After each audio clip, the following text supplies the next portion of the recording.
Teaching 69. 1. At this moment I forgive you for every fault. And I also say to you, go as far as to make a sacrifice if you wish, but do not sin again. I have recorded a book within your heart, but if I would ask for the lesson, you would be unable to explain to me a single one of its pages. 2. I have subjected you to small tests in order for you to practice charity, placing along your path the one who is in need of bread and comforts, and how many times you have closed your doors to me. I have said to you many times that I hide myself within the heart of those, your brethren, who implore your charity. Disciples, those opportunities that your Father offers you, of imparting spiritual or material charity, serve to practice a perfect charity, that one which does not expect any reward, but on the other hand, remains recorded in the book of your good deeds. By chance, have I not manifested my charity by what I have done with you? Then, go in search of your brethren. Remember how many times I have granted what you considered impossible. If you want the world to know that this is the time of my new manifestation, give proof of it through your deeds of love. And do not do the opposite of what I have taught you in my lessons, for you will be denying my presence. 3. If in spite of your effort you are not able to contemplate the fruit of your harvest, do not fear. This charity is similar to the one which you do toward the needy who knocks upon the door of your dwelling, from whom you do not expect any reward. However, I will allow your spirit that from the level where he is, he can descend to rejoice with the fruitfulness of the seed that he left on earth. 4. To the parents of families, be sensitive to the manifestations of the spiritual development of your children. Observe the childhood who are entrusted to you with love and charity in order to guide the new generations along the path outlined by my light. Do not lead them toward the abyss, nor dig bottomless chasms for them. These spirits should not have to face the Sodom and Gomorrah of this period. 5. Be clothed with patience, for the time will come when many will ask you about this word. Among them will appear the new Pharisees and scribes to scrutinize you. Do not harbor prejudices in answering, and give a sincere response to everyone, because even from the answers and treatment that you give to your scrutinizers, you will have to answer to me. 6. Today your heart throbs filled with joy, and the prayer that you elevate is similar to the aroma of the incense or the perfume of the flowers. When your thoughts reach that purity, they blend with those of the just spirits who dwell near your Lord. 7. Throughout the eras I have said to you, pray. Today I say that by means of the prayer you can obtain knowledge. If all men prayed, they would never deviate from the path of light outlined by me. Through the prayer, they would heal the sick. There would not be more non-believers, and peace would again return to the spirits. 8. How can man be happy when he has rejected my grace? By chance, does he think that love, charity, and meekness are not attributes of the human heart? 9. The spiritual realm is also governed by laws, and when you withdraw from them, very soon you feel the painful result of that disobedience. Behold how great is my yearning to save you. Today, as during that period, I shall carry the cross to raise you toward the true light. If my blood shed along Calvary touched the heart of mankind and converted them to my doctrine, during this period it will be my divine light that will shake the spirit and the flesh to make you return toward the true pathway. 10. I want those who have died to the life of grace to live eternally. I do not want your spirit to dwell in darkness. 11. Do you not hear the voices of justice? Do you not behold the elements touching region after region? Do you believe that if you lived a virtuous life, there would be a need for my justice to be felt in such a manner? Verily I say to you that there would be no object to purify you if I had found you cleansed. 12. Humble your flesh along this journey, for it is not fair for your spirit to be cleansed through suffering afterward due to your weaknesses. 13. The sinners weep upon hearing these words, and they ask me what they should do to clean their blemishes during this life. To which I answer them, perform charitable deeds among your brethren. Your world is a propitious place to sow charity. It is inhabited by millions of hearts who suffer in different ways, of homes in misery, of men and women lost in vice, a world where there is an abundance of places of purification, hospitals, prisons, battlefields. Forgive much in your lifetime. Understand that forgiveness is born out of love. He who truly loves me will have to love his fellow man, for he is my son, and will know how to forgive when offended by him. Remember that when I was upon the cross, my first words were for the intercession and forgiveness toward those who crucified me. 14. In each place and in each family I shall place a son of light, so that they will prepare the way for the others, not only on earth, but also in the spiritual existence, so that they can be cleaning and preparing the path in front of their brethren. 15. Many come to hear my word, but only I know what spirit comes concealed in each body. Some listen to me with coldness, others with doubt. However, there are many who tremble with love and joy on feeling my divine essence, while others are tormented by remorse that the flesh ignores, because many of them shouted at that time to Pilate, "Crucify him! Crucify him!" And today they sob, and in their affliction they would be capable of shouting with tears in their eyes, "Do not crucify him, he is the divine master." 16. Many times have I said that you and those are the same ones. Come to taste the wine again and eat of the bread at my table. Eat of the Lamb, he is the origin of life. Come, you who hunger, thirst and are unclean. Be strengthened and eat your fill. For then I will say to you, pick up your cross and follow me. At my table of this period, an apostle will be the man as well as the woman. I will seat your spirit at this table. 17. It has been the women who during this period have raised the spiritual banner before the multitudes. They have been leaving along the pathway the imprints of the apostles Ellis of the Father's law. In my new apostleship the woman shall be alongside man, and there will be no age barrier in order to serve me. The same will it be for the adult as well as the child or the elder. The same for the maiden as well as the mother. Because again I say to you that it is your spirit whom I see, and that he has left his infancy a long time ago. These servants will not be 12 as in the second era. Now they will be 144,000, 12,000 of each tribe. They are scattered among mankind, but my love has marked them, and spiritually they are united. Even when some inhabit this world and others are in the spiritual realm, among those who dwell on earth, some speak in one tongue and others different languages, but none of them will be lost from the road of their destiny, because the light of my Holy Spirit will guide them. I know the source of that tree, its branches and its leaves, and that tree has the mission of giving shade to all humanity. 18. My Spirit comes to give you his revelations in fulfillment of the prophecies of past eras. Verily I say that you are already living the periods which were announced. I promised you I would return, and here I am. I allowed you to recognize the signs which would take place before my arrival and what was to be at the time of my presence among you. And behold that everything has been fulfilled.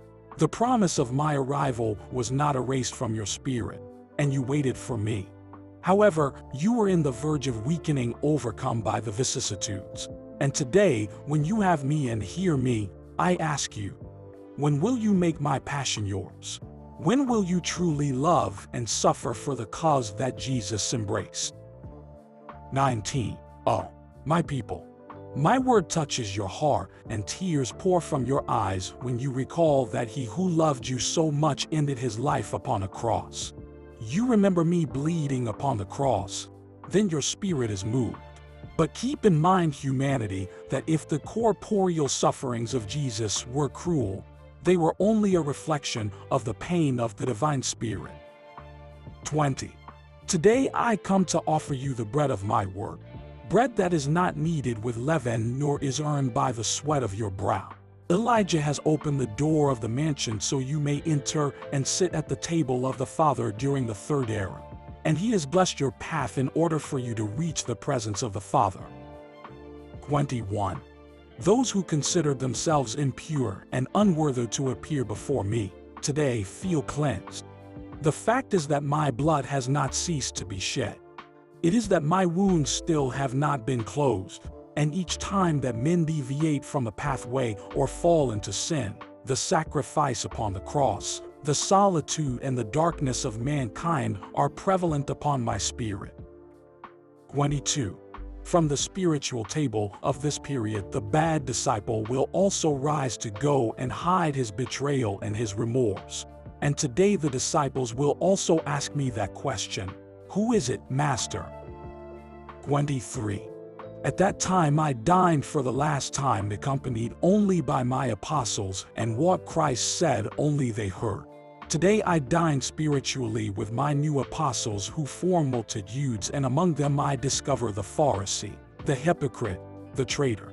From different religions come men and women mingled among the multitude to scrutinize this word and these manifestations, in order to judge them through what they know and be able to say if it is the truth. I allow all of you to come close so that you may be witnesses to this message of spiritual wisdom which I am revealing to you. It is the third testament which only the Spirit of truth would have revealed it to you. 24. Look, the Israelites in the flesh follow the law of Moses and the word of the prophets. The Christians combine the law of Moses and the word of Christ into one law. What is so strange that these spiritualist people unite those two testaments to the revelations of the Holy Spirit? Behold the Ark of the Perfect Covenant.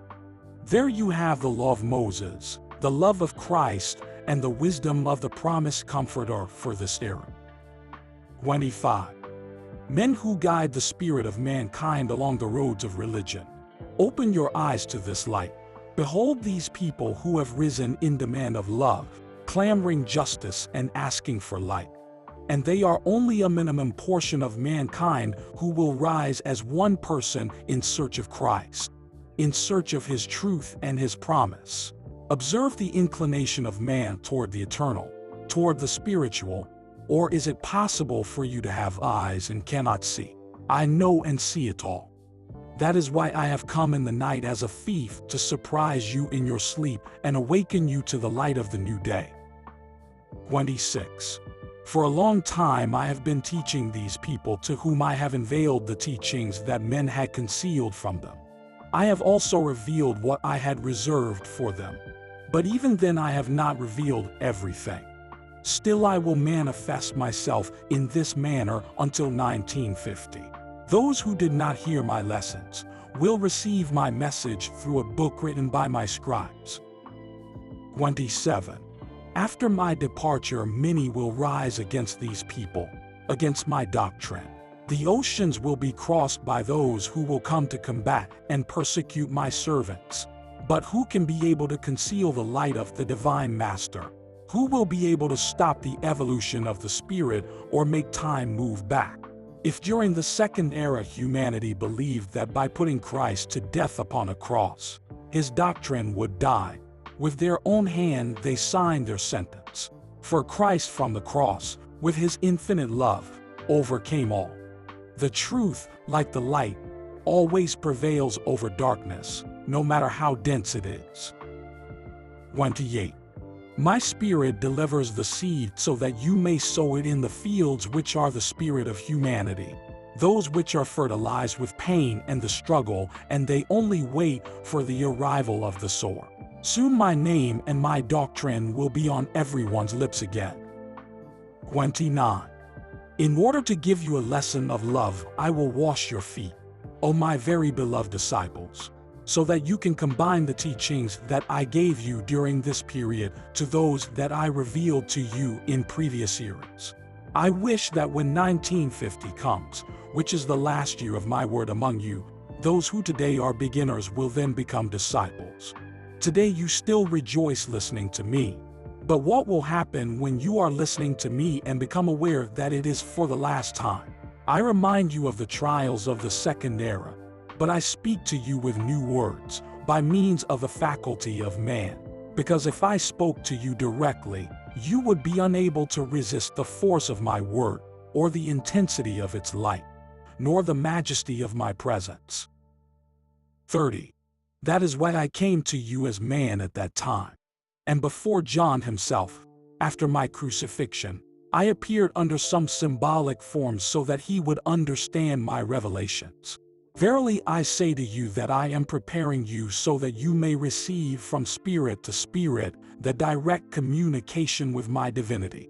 After 1950 you will no longer hear me in this form, but you will feel my presence, because your elevation will be greater and you will fully enter into the period of the spiritual communication.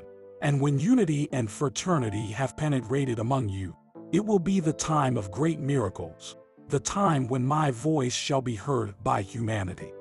Then the struggle and persecution will come. The doors of these prayer houses will be closed and your homes will be maligned. You will be called sorcerers. Your parents will disown you, and some of you, for defending my cause, will even reach prison. However, I will be with you so that you will not weaken, because I am the life, and being within you, who can fight against eternal light. 31. Be alert, disciples, because when your voice awakens those who today are sleeping, from sects and religions will come to tell you that what you possess is false, that they possess the ark and the fulfillment of the prophecies, as well as the contents of the 7 seals. And then if you are unable to fight with the weapons I have granted you, which are weapons of love and wisdom, there will be much confusion among mankind, and men, anxious for the truth and needful of light, will go where they are called, and they might take the wrong pathway. 32.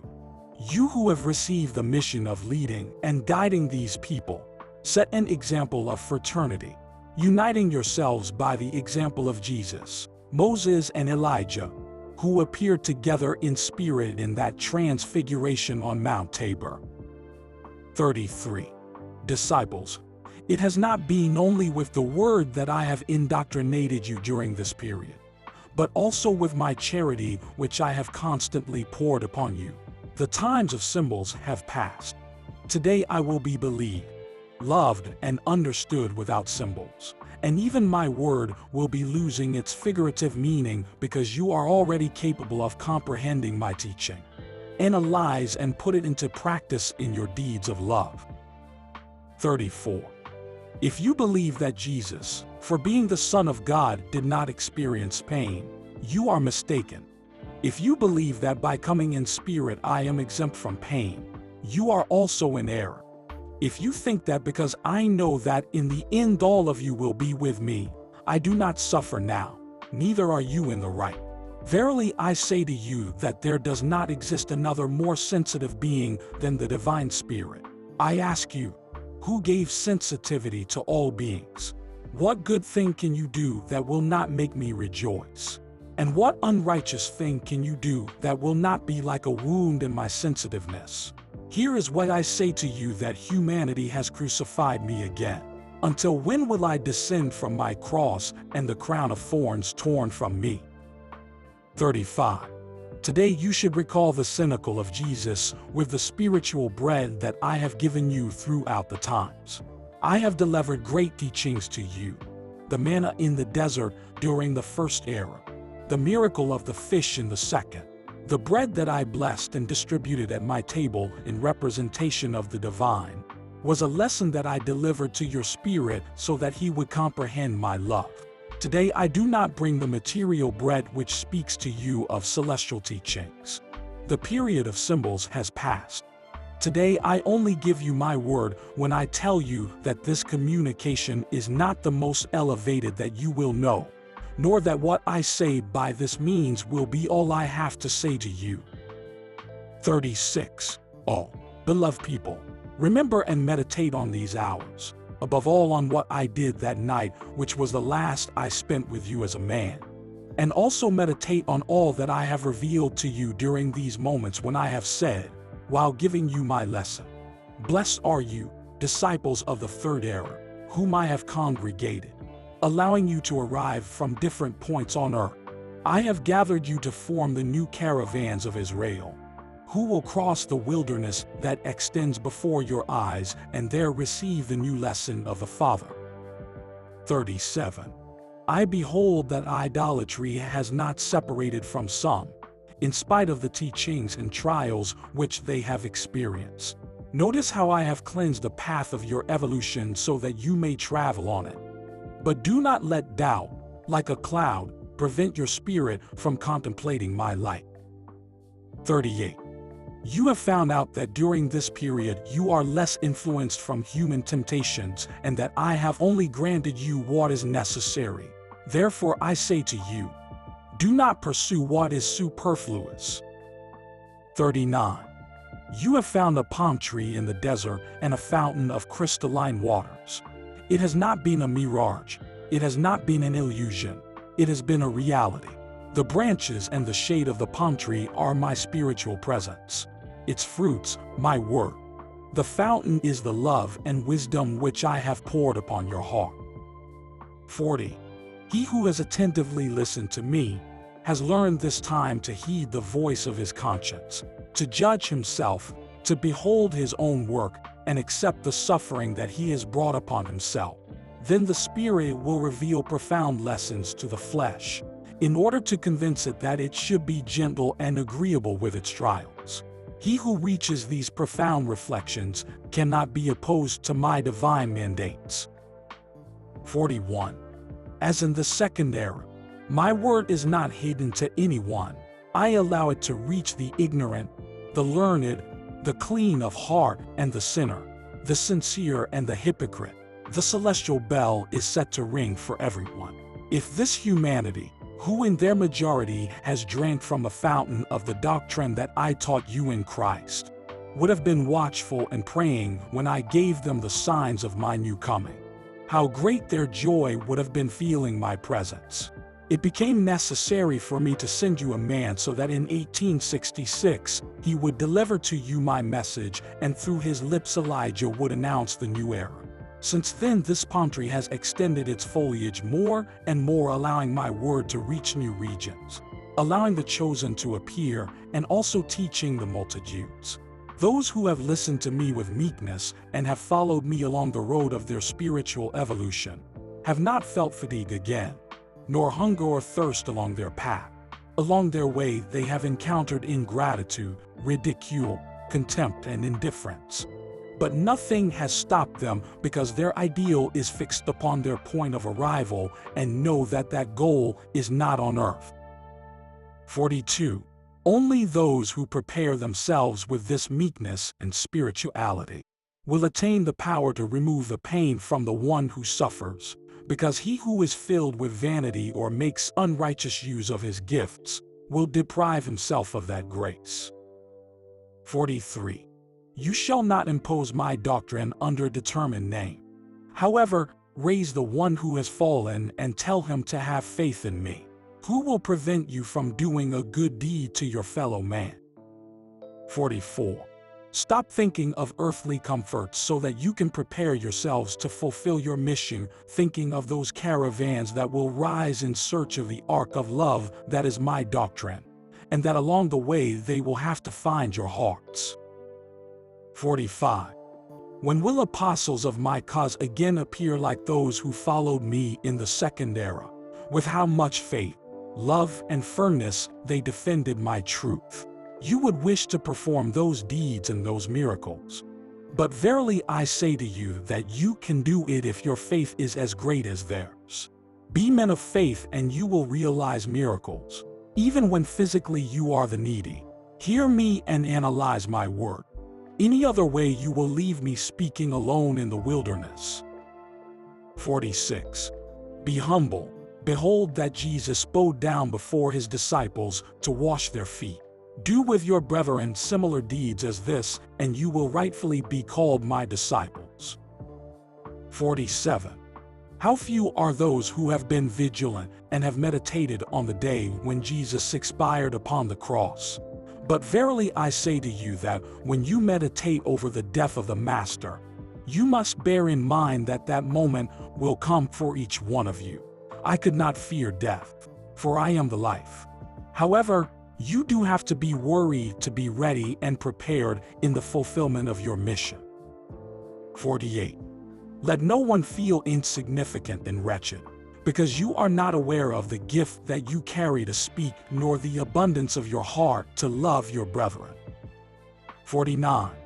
You weep because of the disgraceful death that you inflicted upon your Lord on Calvary, and you do not perceive that during this period you are going to cause me harm again and mock my word.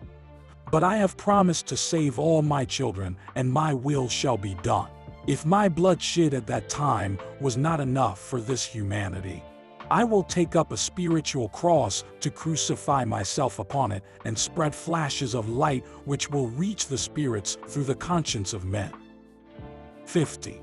Woe betide those who during this period with their profanations and disobedience set a bad example in front of the children, whom I have sent with a spiritual mission. Do you want to imitate the multitudes who between shouts and mockery led Jesus toward Golgotha, sowing terror within the hearts of the children who could not explain to themselves why a man who only delivered blessings was being tortured and put to death?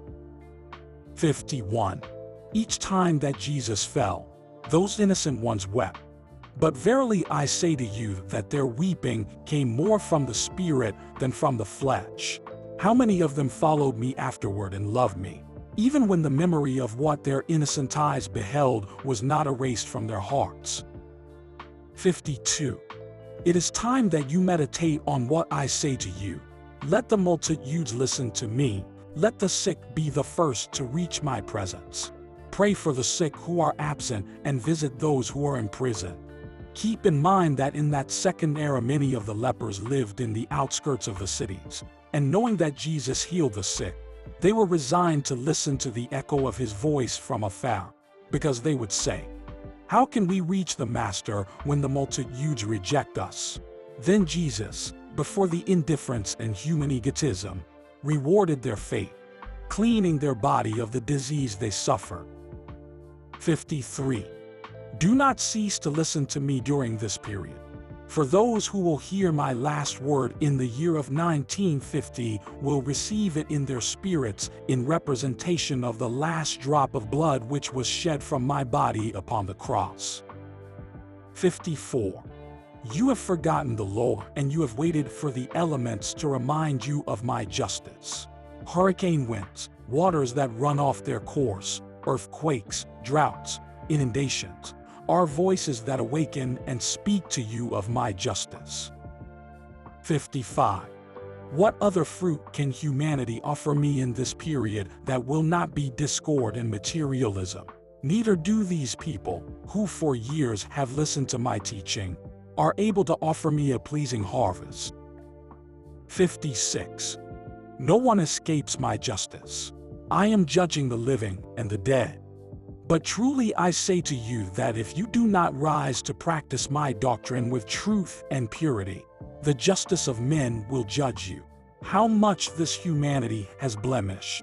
The blood of the Lamb showed men the path of the evolution of the Spirit through which they must travel to restitute for the faults committed. However, upon that divine blood you have sinned again. The world has captivated you, but I come to reclaim what belongs to me. 57. I will separate the bad weeds that represent discord, and I will again sow the golden wheat grain, and those fields that for a long time have been sterile will be fertile and bountiful. 58. Since ancient times you know through John, my prophet, that there would come a time when every eye would see me. You have that period before you. In this era the spirit of humanity will open their eyes to the light of truth, and they will behold me, understand my word, and feel my presence. From the stones will sprout not only water but also flowers. 59. Today you conceive that my justice punishes you, unleashing the elements to sow desolation, mourning, and hunger. Nevertheless, Someday you will understand that it has been your deeds that have unleashed upon you those disasters, that justice. You will also learn that your merits, your faith and prayer can calm down the forces of nature. Have you not heard that when I mark my children spiritually, I give them power over the elements? This cannot come as a surprise to you if you recall that I authorized the first man to take over the creation of the earth. Here is why at times I say to you that man has not found himself and therefore does not know himself. 60. I am the universal king. Man on earth is the prince, since he is my son. Has he perhaps been able to make good use of the power of all his gifts? Verily I say to you that he has denied his father and has crowned himself king to do his will in the world. But he who does not unite his will with mine and walks outside the divine laws will make himself deserving of being judged by them. You call this a punishment, and you have even called me an unjust father. 61. In this third era many spirits will behold my light, and illuminating their way with it, they will not deviate their footsteps. Above all, they will remember their past to recognize all their faults and be repentant of them. They will not seek human greatness again, only the immortality of the spirit. 62. Men will scale the summit of the mountain, and from there they will behold the silhouette of the promised land, the new Jerusalem which awaits you as a supreme reward in eternity. My peace be with you.